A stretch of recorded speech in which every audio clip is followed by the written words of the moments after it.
Hello guys, welcome to crypto overflow. तो सबसे पहले देखते हैं कि मार्केट की क्या सिचुएशन है।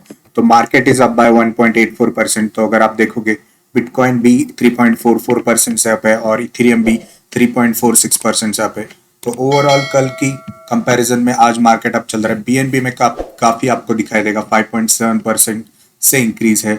तो ये जो है बहुत ही अच्छी साइन है। मैं कहूंगा कि अगर रेगुलरली जो है हमें डाउन ट्रेंड दिखाई दे रहा था पिछले हफ्ते, लेकिन अभी कंसिस्टेंटली यानी कल और आज हमें जो है अप ट्रेंड दिखाई दे रहा है।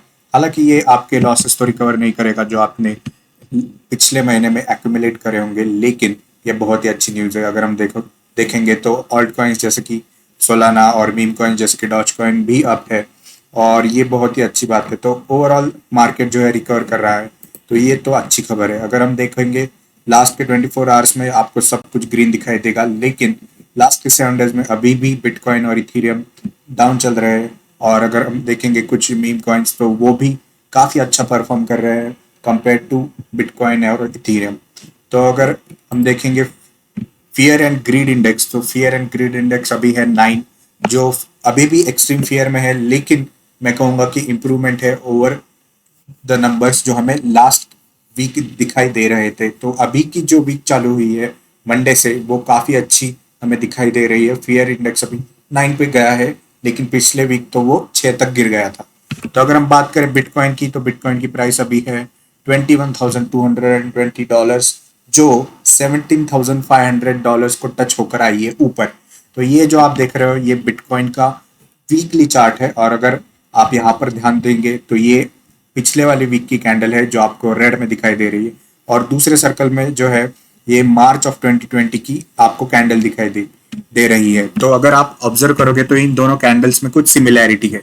अगर आप देखोगे तो इन दोनों कैंडल्स की बॉडी लंबी है, क्यों जो कि एक पूरा मतलब फॉल दिखाती है उस वीक में, और उसकी वीक वीक जो है वो उससे भी लंबी है, और ये दोनों केस में सही है। तो लेकिन इस फॉल के बाद ही हमें जो है अप ट्रेंड दिखाई दिया था मार्च 2020 के बाद।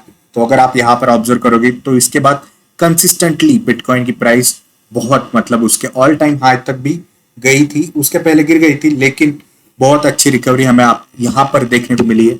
तो अभी भी कुछ वैसा ही पैटर्न हमें दिखाई दे रहा है। अब ये तो हमारा नेक्स्ट कैंडल आने के बाद कंफर्म होगा जो इस वीक की कैंडल होगी। लेकिन तो ये जो ब्लू लाइन है ये 200 डेज का मूविंग एवरेज है, और जो येलो लाइन है ये 300 डेज का मूविंग एवरेज है। और अब अगर आप ऑब्जर्व करोगे तो क्लोजिंग जो था इस कैंडल का, वो 200 के जस्ट नीचे क्लोज हुआ था, लेकिन लोएस्ट वो 300 तक गया था, को टच करके वापस आया था। यहाँ पर भी एग्जैक्टली टच नहीं हुआ है, लेकिन सिमिलर आपको दिखाई दे रहा है पैटर्न। तो ये कुछ अच्छा ही इंडिकेशन है, और हमें जो है अब आने वाले वीक में हमें पता चलेगा कि यहाँ पर क्या आने वाला है। जैसे आप देख सकते हो कि इन्हीं वीक्स में जो है वॉल्यूम में भी स्पाइक आई थी, और अभी भी वॉल्यूम में स्पाइक आई है। तो बढ़ते हैं अगले न्यूज़ की ओर। तो ProShares is launching a short bitcoin ETF this week. तो प्रो शेयर्स जैसे आपको पता होगा कि उन्होंने यूएस का पहला बिटकॉइन फ्यूचर्स लॉन्च किया था। अब वो एक शॉर्ट बिटकॉइन लिंक्ड ईटीएफ भी लॉन्च कर रहे हैं यूएस में। और जैसे आपको पता है कि बिटकॉइन तो डाउन चल रहा है, लेकिन फिर भी इन्होंने इंटरेस्ट दिखाया है। ये बहुत ही अच्छी खबर है बिटकॉइन के लिए। तो देखते हैं बिटकॉइन की अगली न्यूज़। तो सल्वाडोर के प्रेसिडेंट ने कहा है कि आपकी बिटकॉइन इन्वेस्टमेंट बहुत सेफ है, और वो इस बियर मार्केट के बाद काफ़ी बढ़ने वाली है। जैसे आपको पता होगा कि एल सल्वाडोर दुनिया की सबसे पहली कंट्री है जिन्होंने बिटकॉइन को as a legal tender accept किया है, अडॉप्ट किया है।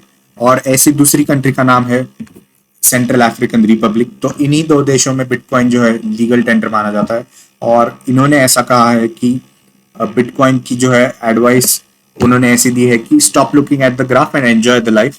If you invested in bitcoin your investment is safe and it's value will immensely grow after the beer market. Patience is the key. अब El Salvador ने क्योंकि bitcoin adopt किया है, तो उन्होंने पिछले साल के सितंबर में 2301 बिटकॉइंस बाय किए हैं, और जिसकी प्राइस उसके बाद अराउंड 50% डाउन है। लेकिन उन्हें फिर भी विश्वास है कि बिटकॉइन जो है उसकी प्राइस बढ़ने वाली है आने वाले समय में। तो अब देखते हैं अगली न्यूज। अगली न्यूज है शार्क टैंक के केविन ओलेरी, जिन्होंने कहा कि बिटकॉइन का डिप बाय करना, बिटकॉइन और इथेरियम का डिप बाय करना ये बहुत अच्छा है। और उन्होंने ये भी कहा कि रिस्की टोकन्स का कोलैप्स होना ये जो है क्रिप्टो को लॉन्ग रन में हेल्प करने वाला है। तो केविन को आप जानते होंगे कि शार्क टैंक शो में आते हैं यूएस के, जो शार्क टैंक अभी इंडिया में भी चालू हुआ है, लेकिन ये उस शो के यूएस के जज है और इन्वेस्टर भी है, जाने माने इन्वेस्टर है।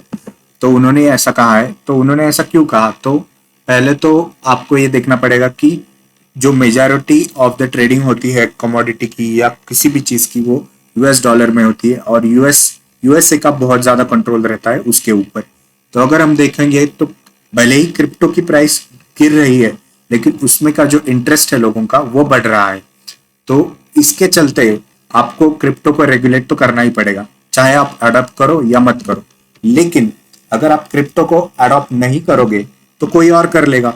यानी कि मान लीजिए जैसे कि आपका टेदर है, यूएसटी है, तो उन्होंने UST is equal to 1 USD ऐसा पेग है। लेकिन अगर मान लीजिए कि यही यूएसए ने लॉन्च कर दिया, मतलब गवर्नमेंट ऑफ यूएसए बैक्ड ऐसा कोई कॉइन होगा, तो ऑब्वियसली लोग उसको ज्यादा प्रेफर करेंगे रादर देन किसी और कॉइन के।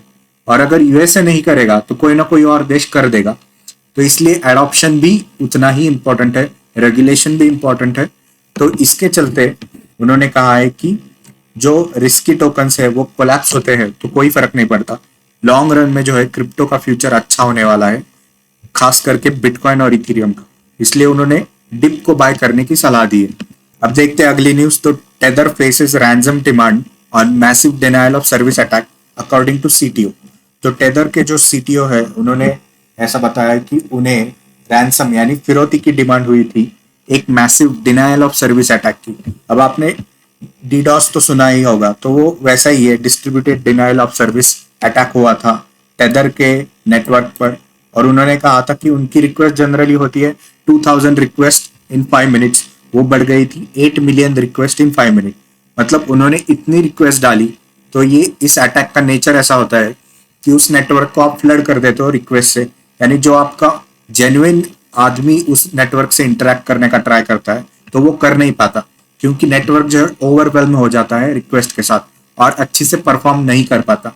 और उन्होंने उसके बदले जो है रैंसम की मांग की थी, यानी कि पैसे की मांग की थी, आप हमें पैसे दे दो और हम जो है आपको छोड़ देंगे।